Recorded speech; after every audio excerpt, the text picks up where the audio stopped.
या सीतेला म्हणाली, सीते,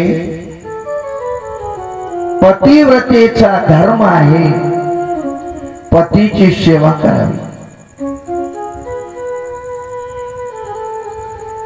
पतिव्रतेचा धर्म आहे पतीच्या आज्ञेचं पालन करावं।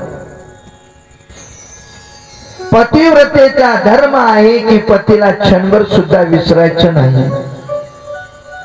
पतिव्रतेचा धर्म आहे पतीच्या सुख दुःखामध्ये सहभागी व्हावं। पती जर बाहेर गावी गेला तर पत्नीने शृंगार करायचा नाही। हे राम कथेमध्ये आहे बरं का। अनुसया आणि सीतेचा संवाद तुम्ही राम कथेतून श्रवण करा। पती जर बाहेर गावी निघून गेला असेल तर पत्नीने शृंगार करायला नको, साधी राहणी असली पाहिजे।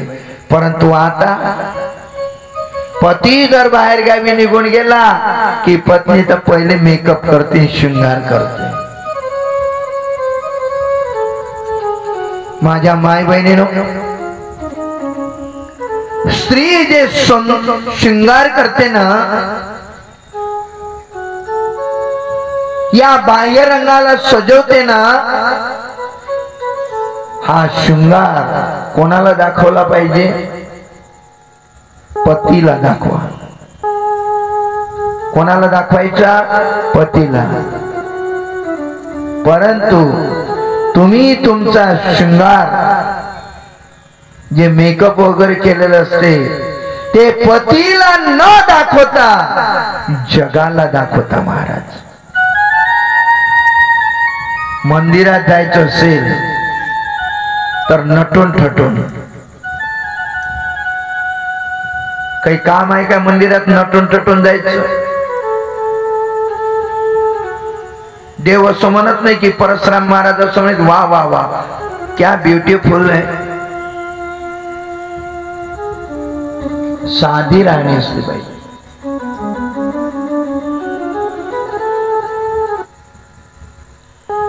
एवढंच नव्हे,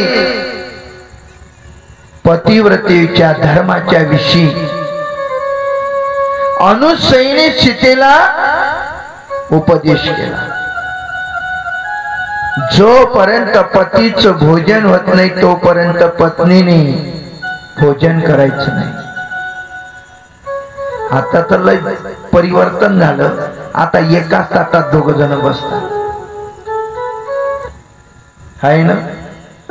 परंतु तो नियम नाही महाराज।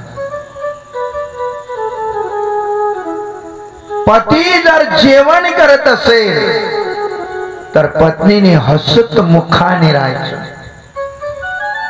प्रसन्न मुद्रा,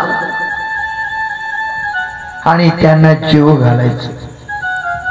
म्हणून म्हणतात ना, पतीचं आयुष्य वाढवणे पत्नीच्या हातामध्ये आहे आणि पतीचं आयुष्य घटवणे हे पत्नीच्या हातामध्ये आहे।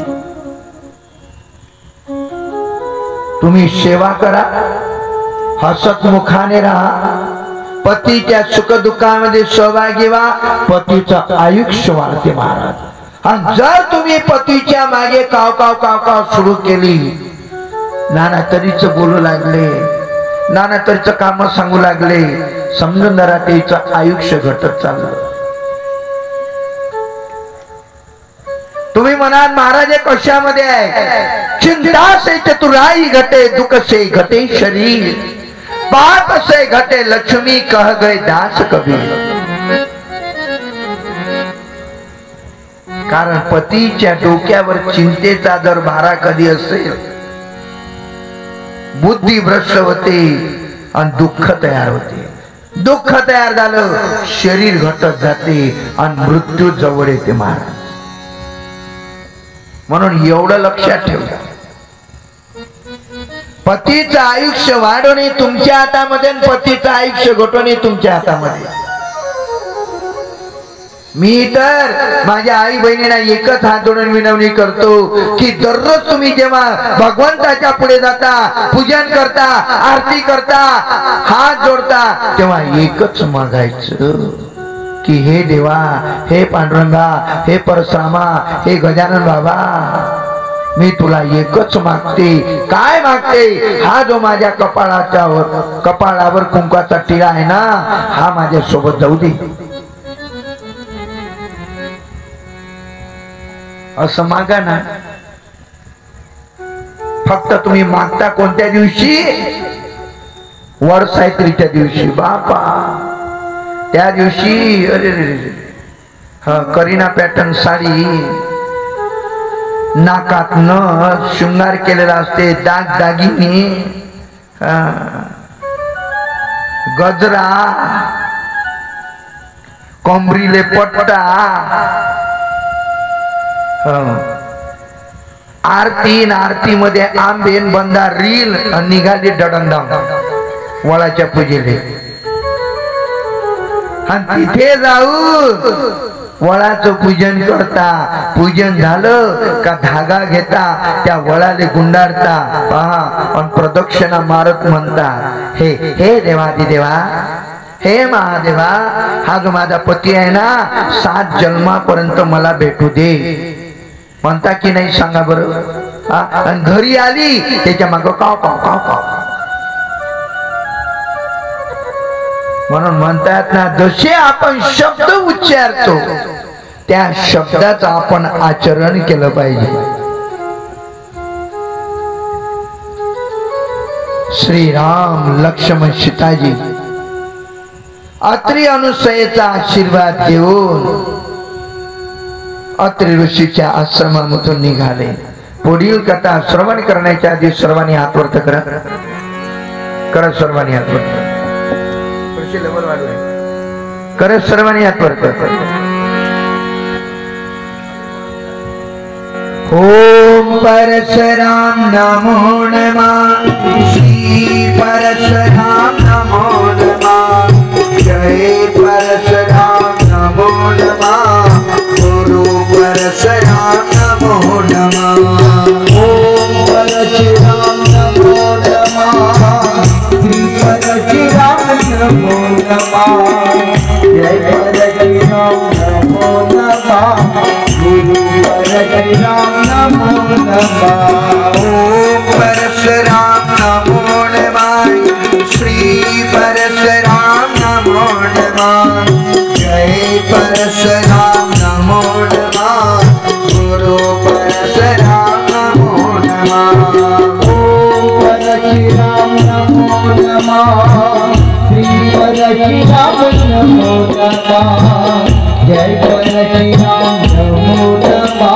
हाथ वर करा, ताली वाजवा. नमो नमः.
चले परशुराम गुरु परशुराम श्रीराम सीता आणि लक्ष्मणजी निघाले महाराज कुठून अत्रि ऋषीच्या अनुसयेच्या आश्रमात